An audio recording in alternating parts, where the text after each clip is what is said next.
I wanted to talk about some of the specialized lobbying, particularly with executive branch state agencies and departments and some boards and commissions. For example, the Public Utilities Commission, the Coastal Commission, the Energy Commission, Air Resources Board, et cetera.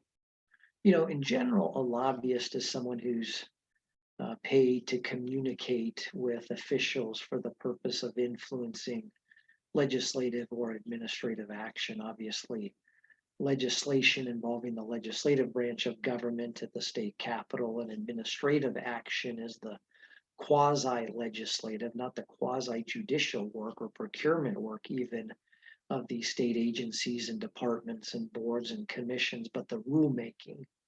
Um, that's generally referred to as the administrative action.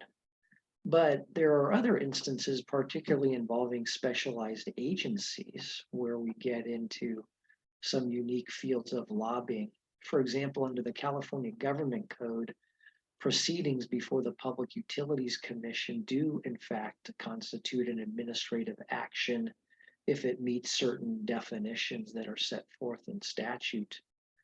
Uh, but it might not be for or fit nicely under the definition of a lobbyist. For example, if the communications made at a public hearing or a public workshop or some other public forum in an official proceeding. The PUC has some other unique rules. They have their Rule 22B. It says that an electrical corporation that does not intend to lobby or market against any community choice aggregation program is required to file a Tier 1 advice letter stating that it does not intend to engage in any lobbying or marketing. In other rules about PUC lobbying, state law bars oral communication on the eve of a vote in a rate setting case. It also requires the PUC commissioners to disclose any ex parte communications in either adjudications or rate setting cases.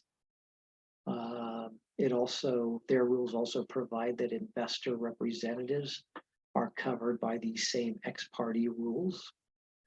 There are other agencies like the California Coastal Commission and CARB that don't have rules about lobbying, but they do have rules related to ex parte communications.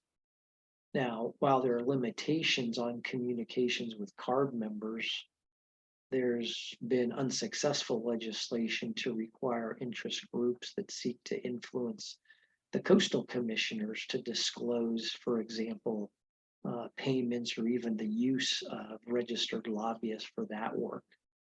The point here is that with some of these specialized state agencies, lobbyists need to be aware of specific rules that might govern their conduct if they end up lobbying these different state agencies or departments or boards or commissions. And you've definitely got to review the particular agency rules prior to undertaking any sort of official activity or lobbying type activity to ensure that you properly comply with all of those rules. Otherwise, both the lobbyist and, of course, the lobbyist client could be potentially adversely impacted for failure to do so. So when you're dealing with these specialized state agencies and departments, make sure that you investigate whether or not they have any particular rules that you may end up having to comply with or at least be aware of as a lobbyist.